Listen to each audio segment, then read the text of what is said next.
وما أرسلناك إلا رحمة للعالمين. Agar bisa mendapatkan pahala berkurban tanpa berkurban. Caranya gimana? Harta memang memiliki peran penting untuk menjalankan semua ibadah, haji, sedekah, umroh. Semua butuh duit. Dan tentu tidak semua dari kita punya duit. Tapi gimana biar kemudian kita yang nggak mampu untuk berkorban tapi bisa dapat pahala? Masih ada cara lain. Abdullah bin Amr rahimahullah radhiyallahu anhu, maaf. Abdullah bin Amr bin Al-As radhiyallahu anhu berkata, Nabi SAW pernah mengatakan kepada seorang, umirtu yaumil adha aidan ta'alahullahu azza wa jalla li hadzal ummah. Aku diperintahkan untuk berkorban pada saat Idul Adha yang Allah telah tetapkan bagi umat ini.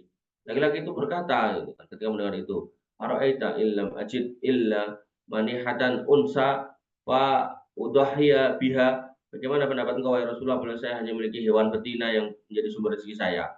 Jadi dia untuk binatang betina itu diperes susunya buat dijual, buat diminumkan, gitu. Benar-benar itu sawah ladangnya lah. Profesinya dari situ. Apakah saya juga harus berkorban gitu kan? Beliau SAW menjawab, lah, enggak. Walakin ta'khudhu min sa'rika wa tuqallimu adfaraka wa taqussu syaribaka wa tahliku anataka wa dzalika tamamu udhiyatika indallahi azza wa jalla. Enggak, kau pangkas rambut, kau potong kuku, kumis, cukur, bulu kemaluan, dengan itu kau mendapatkan pahala berkorban secara sempurna. Enak tuh.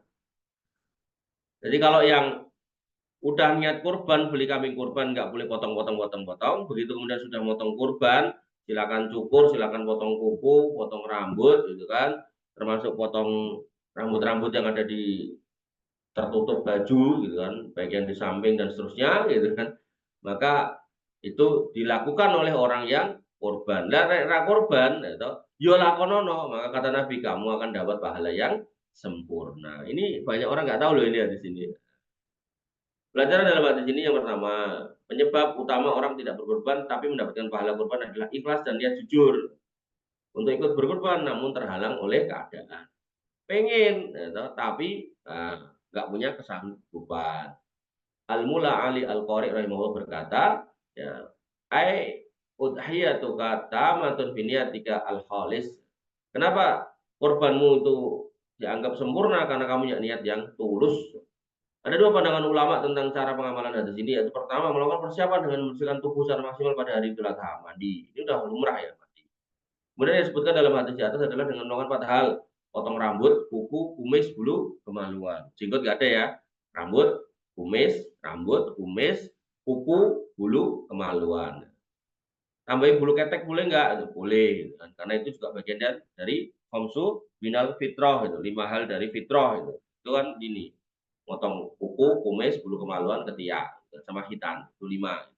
Tapi yang disebutkan di sini yang terkait dengan fitrah tadi 3, kuku, kumis, bulu kemaluan yang utama. Tapi kalau tambahi, atau bulu ketiak, atau boleh. Sunat lagi boleh nggak? Kalau udah ya nggak usah. Jadi tambahannya berarti bulu ketiak toh. Nah, potong rambut itu kan ditambah di sini. Potong rambut, kalau rambut udah pendek gimana ya? Potong aja sedikit. Maka dilakukan sebelum hari raya dan sebelum pergi ke lapangan untuk sholat Idul Adha. Nah, jadi kalau dalam konteks ini dilakukannya sebelum sholat Id, berarti 1 hari sebelumnya. Tapi kalau konteksnya orang yang korban dilakukan setelah potong korban. Ini nek ngaji ini kira mudeng loh. Atau dengan tidak motong rambut, kuku dan seterusnya pada tanggal 1 Dzulhijjah sampai dengan hari hewan kurban disembelih. Artinya dia melakukan seperti yang dilakukan oleh orang yang berkorban. Ini metode berikutnya. Dipotong, dibersihkan itu setelah ada hewan yang disembelih atau setelah sholat Id. Kedua cara di atas memiliki kemungkinan yang sama kuat, maka boleh melakukan salah satu antara di atas, sebab intinya adalah niat seorang untuk sungguh-sungguh ingin berkorban, niat TC. Sebagaimana diterangkan oleh Mula Ali Al-Qari sebelumnya.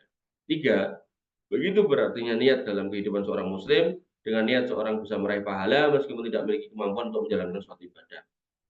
Contoh nyatanya adalah hadis Abdullah bin Amr di atas. Semisal hadis ini ialah hadis dari Jabir bin Abdullah ketika Nabi Shallallahu Alaihi Wasallam mengatakan kepada para sahabat yang pergi berjihad bersama beliau, Inna fil Madinah, kalian jihad sama aku, tapi di Madinah sana lari jalan, ada lagi-lagi masyirtum masiron, tidak bersama kita dalam perjalanan ini, wala qata'tum wadiyan, dan tidak melewati lembah-lembah ini, illa kanu ma'akum, mereka berserta dengan kita ketika kita jalan, ketika kita melewati lembah-lembah itu, padahal mereka nggak ada. hasabahumul marad, mereka kena sakit, wa fi riwayatin illa syarakukum fil ajr, kecuali mereka itu menyertai kita dalam masalah pahala. Jadi ya mereka pengen jihad, tapi karena sakit gitu nggak berangkat. Beda kayak orang nggak berangkat karena jadi pengecut lari dari jihad. Ini beda, itu dosa kalau itu.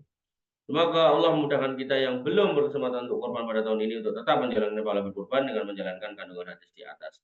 Amin. Artinya, kalau kamu belum punya kesanggupan, niatlah berkorban, pengenlah berkorban, persiapkanlah dirimu untuk berkorban. Sholat itu disambut dengan penuh kegembiraan.